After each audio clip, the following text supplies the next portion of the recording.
نحمده ونصلي على رسوله الكريم أما بعد فأعوذ بالله من الشيطان الرجيم بسم الله الرحمن الرحيم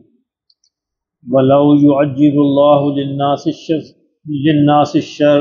استعجالهم بالخير لقضي إليهم أجلهم فنظر الذين لا يرجون لقاءنا في طغيانهم يعمهون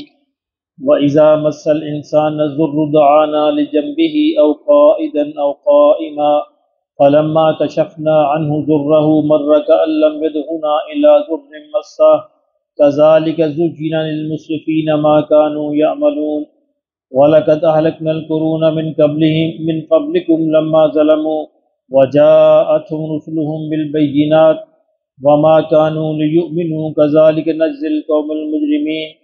ثم جعلناكم خلائف في الأرض من بعدهم لننظر كيف تعملون وَإِذَا تُتْلَى عَلَيْهِمْ آيَاتُنَا بَيِّنَاتٍ قَالَ الَّذِينَ لَا يَرْجُونَ لِقَاءَنَا ائْتِ بِقُرْآنٍ غَيْرِ هَذَا أَوْ بَدِّلْهُ قُلْ مَا يَكُونُ لِي أَنْ أُبَدِّلَهُ مِنْ تِلْقَاءِ نَفْسِي إِنْ أَتَّبِعُ إِلَّا مَا يُوحَى إِلَيَّ إِنِّي أَخَافُ إِنْ عَصَيْتُ رَبِّي عَذَابَ يَوْمٍ عَظِيمٍ قُلْ لَوْ شَاءَ اللَّهُ مَا تَلَوْتُهُ عَلَيْكُمْ وَلَا أَدْرَاكُمْ بِهِ فقد لبثت فيكم عمرا من قبل افلا تعقلون فمن اظلم ممن افترى على الله كذبا او كذب بآياته انه لا يفلح المجرمون صدق اللہ العظیم۔ فرمایا کہ وَلَوْ يُعَجِّلُ اللَّهُ النِّسَاءَ، اگر اللہ جلدی فرماتے انسانوں کو عذاب بھیجنے میں،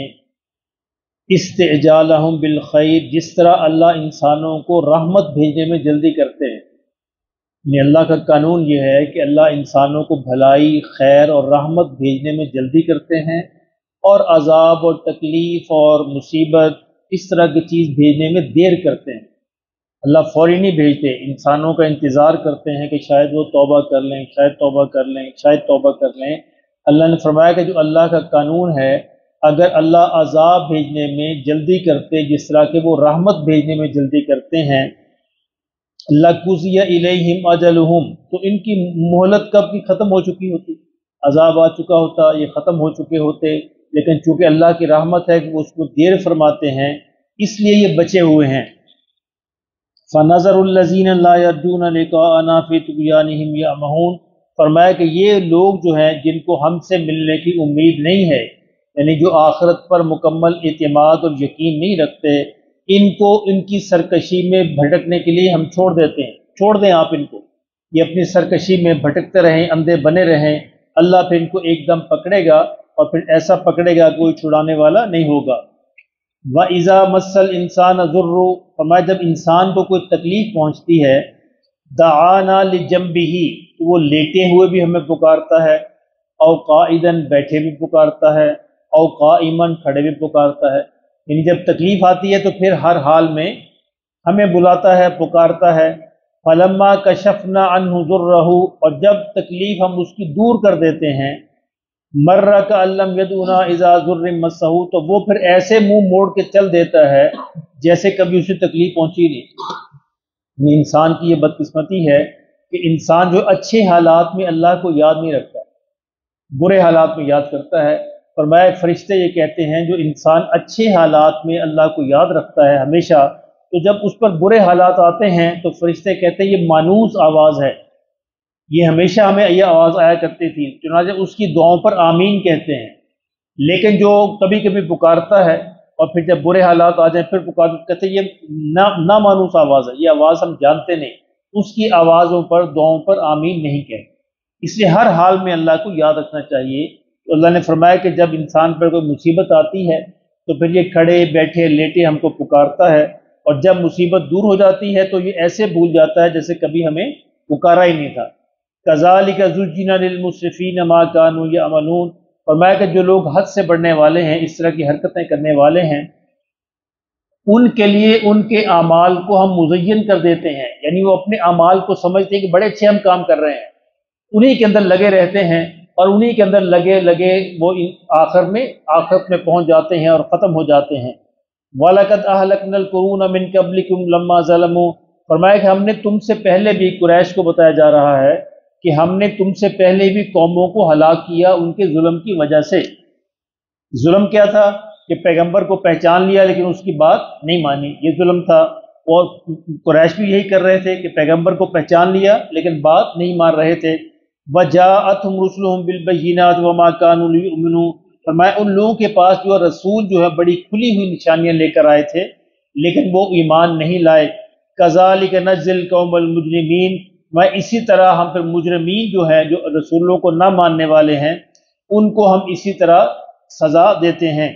ثُمَّ جَعَلْنَاكُمْ خَلَائِفَ فِي الْأَرْضِ مِن بَعْدِهِمْ، اب ان کو بتایا جا رہا ہے قریش کو کہ ان کے بعد ہم نے تم کو وارث بنایا زمین کا، تم کو خلیفہ بنایا، لِنَنظُرَ كَيْفَ تَعْمَلُونَ، تاکہ ہم دیکھیں کہ تم کیسے عمل کرتے ہو۔ تم بھی اچھے عمل کرو گے تو اللہ کی مدد ساتھ رہے گی، نہیں کرو گے تو تمہارا انجام بھی وہی ہوگا۔ وَإِذَا تُتْلَىٰ عَلَيْهِمْ آيَاتُنَا بَيِّنَاتٍ، اور جب ان پر اللہ کی آیات جو ہے بڑی واضح وہ تلاوت کی جاتی ہیں، قَالَ الَّذِينَ لَا يَرْجُونَ لِقَاءَنَا، فرمایا جو لوگ ہم سے ملنے کی امید نہیں رکھتے یعنی جن کا آخرت پر یقین نہیں ہے، وہ کہتے ہیں ائتی بقرآن غیر ھذا، تم کوئی اور قرآن لے آؤ۔ نبی صلی اللہ علیہ وسلم کہتے تھے کہ یہ قرآن جس میں ہمارے بتوں کے خلاف بات ہوئی ہے، شرک کے خلاف باتیں کی جا رہی ہیں، یہ قرآن نہیں ہم مانتے، تم کوئی اور قرآن لے آؤ، او بدلہ، یا اس میں تبدیلی کر دو۔ یعنی ان کے کہنے کا مطلب یہ تھا کہ آپ خود قرآن بنا لاتے ہیں۔ تو اللہ نے اس کا جواب دیا، قل ما یکون لی ان ابدلہ من تلقاء نفسی، اللہ نے فرمایا کہ آپ ان سے فرما دیجئے کہ یہ میرے بس میں نہیں ہے، ان ابدلہ، کہ میں اس کو اپنی مرضی سے بدل دوں، میں تو اس کو بناتا ہی نہیں، میں تو بنانے والا نہیں، اللہ بھیجنے والا ہے۔ ان اتبع الا ما یوحی الی، فرمایا میں تو اس وحی کی پیروی کرتا ہوں جو میری طرف بھیجی جاتی، میرا تو کوئی ایک لفظ اس کے اندر شامل نہیں ہے، تو میں اس کو کیسے تبدیل کر سکتا ہوں، یہ کیسے اور قرآن لا سکتا ہوں؟ اور اگر میں ایسے کروں، انی اخاف ان عصیت ربی عذاب یوم عظیم، فرمایا پھر میں اس رب کے عذاب سے ڈرتا ہوں جو بڑے ایک دن میں آئے گا۔ یہ پیغمبر سے کہا جا رہا ہے، آپ ان کو بتا دیجئے کہ میں بھی یہ جسارت نہیں کر سکتا قرآن کو بدلنے کی، کیونکہ یہ میری طرف سے نہیں ہے، اللہ کی طرف سے ہے، اور اگر میں ایسا کروں تو میں بھی ڈرتا ہوں کہ اپنے رب کی نافرمانی سے اور بڑے دن کے عذاب سے۔ قُل لَوْ شَاءَ اللَّهُ مَا تَلَوْتُهُ عَلَيْكُمْ، اور فرمایا آپ ان کو یہ بھی بتائیے کہ اگر اللہ چاہتا تو میں تم پر یہ قرآن کی آیتیں تلاوت نہ کرتا، یہ تو اللہ کی مرضی سے ہو رہا ہے، اگر اللہ نہ چاہتا تو قرآن کی یہ آیتیں میں تم پر تلاوت نہ کرتا، وَلَا أَدْرَاكُمْ بِهِ، اور اللہ بھی تمہیں یہ پیغام نہ پہنچاتا، فَقَدْ لَبِثْتُ فِيكُمْ عُمُرًا مِنْ قَبْلِ، بڑا خوبصورت بیان فرمایا، دیکھو میں تمہارے درمیان اس سے قبل ایک عمر گزار چکا ہوں،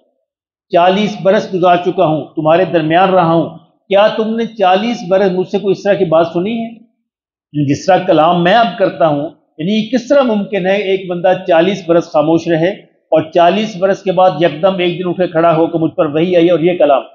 فرمایا اس بات کا ثبوت ہے کہ میں خود نہیں بناتا،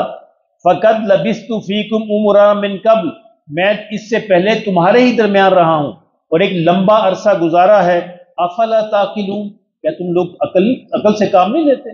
اگر تم غور کرو، عقل سے کام لو تو تمہیں یہ سمجھ آ جائے گی کہ میں خود نہیں، اگر میں خود بنایا ہوتا تو 40 برس میں کوئی نہ کوئی بات تو ثابت ہوتی، کبھی کوئی شعر کہا ہوتا، کبھی کوئی میں نے اس طرح کلام کہا ہوتا، لیکن کوئی ایک بات بھی موجود نہیں ہے، تم ثابت نہیں کر سکتے، تو پھر تم عقل سے کام لو اور اس پر ایمان لے آؤ۔ اس پر علماء نے لکھا ہے کہ یہ بڑی اہم بات ہے، کسی بندے کے بارے میں بھی کوئی الزام لگانے سے پہلے سوچنا چاہیے کہ اس کا ماضی کیا ہے، اور میں اگر وہ ماضی اس کا 10 20 30 40 سال تمہارے سامنے ہے اور ماضی میں اس طرح کی کوئی حرکت واقعہ نہیں ہوئی تو پھر اپنی زبانوں کو روک لو، ہو سکتا ہے غلط ہو، پھر اپنی زبانوں کو اس کے خلاف جو ہے وہ لگام دو، اس کے خلاف بات نہ کرو، کیونکہ وہ تمہارے درمیان 20 30 40 برس رہا ہے۔ اب یہ کس طرح ہو سکتا ہے اس کے 40 برس کو، اس کے 30 برس کو بلا کر تم یکدم سے اس پر ایک نیا الزام لگانا شروع کر؟ سیدہ عائشہ رضی اللہ تعالیٰ عنہ پہ جب الزام لگا ہے تو اللہ رب العزت نے قرآن میں کیا کہا کہ تم نے سنتے ہی جھٹلا کیوں نہیں دیا، سنتے ہی کہہ دیتے سبحانک ھذا بہتان عظیم، یہ تو بہت بڑا بہتان ہے، کیونکہ وہ تمہارے درمیان ہی رہ رہی تھی۔ تو یہ ان آیتوں سے بہت بڑا سبق ملتا ہے کہ نبی صلی اللہ علیہ وسلم نے کو فرمایا کہ دیکھو 40 برس میں نے تمہارے درمیان گزارے ہیں اور اس 40 برس میں اس طرح کی کوئی چیز مجھ سے واقع نہیں ہوئی، اس کا مطلب یہ ہے کہ یہ پھر اللہ کا کلام ہے، اللہ ہی کی بات ہے۔ اسی سے علماء نے کہا کہ یہ کسی شخص کے خلاف کوئی ایسی بات تمہیں نظر آئے جو اس کی پچھلی زندگی کے خلاف ہو تو تمہیں خاموش ہونا چاہیے، تحقیق کرنی چاہیے اور اس الزام کا ساتھ نہیں دینا چاہیے۔ فرمایا فمن ازلم ممن افترى علی اللہ کذبا، اس سے بڑا جھوٹا کون ہو سکتا ہے، بڑا ظالم کون ہو سکتا ہے جو اللہ پر جھوٹ باندھے۔ یہ اللہ پر جھوٹ کہ یہ حضور صلی اللہ علیہ وسلم خود کلام بنا لاتے ہیں، اللہ کہتا ہے میں بھیجتا ہوں، اور اللہ نے سورہ جن کے اندر وہ پورا اہتمام بیان فرمایا ہے کہ جس اہتمام کے ساتھ اللہ قرآن کو نازل کرتے ہیں، یعنی اس سے پہلے جنات کو یہ اجازت تھی کہ وہ پہلے آسمان تک چلے جاتے اور پہلے آسمان تک جا کر فرشتوں کی خبریں سن لیتے، بات چیت سن لیتے، تو اس طرح کی خبریں دنیا میں کے اندر پھیلا دیتے۔ لیکن جب قرآن نازل ہونا شروع ہوا تو اللہ نے یہ پابندی لگا دی، اب جنات جو ہیں ان کی رسائی بند کر دی۔ تو تب جنوں نے کہا، آپس میں کہا یہ کیا ہو گیا،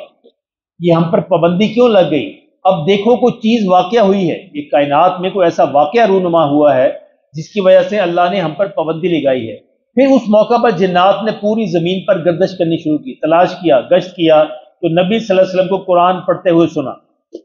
جب مدینہ سے گزرے تو حضور صلی اللہ علیہ وسلم قرآن پڑھ رہے تھے تو وہ ٹھہر گئے، انہوں نے قرآن کو سنا تو وہ کہنے لگے اچھا یہ ہے وہ بات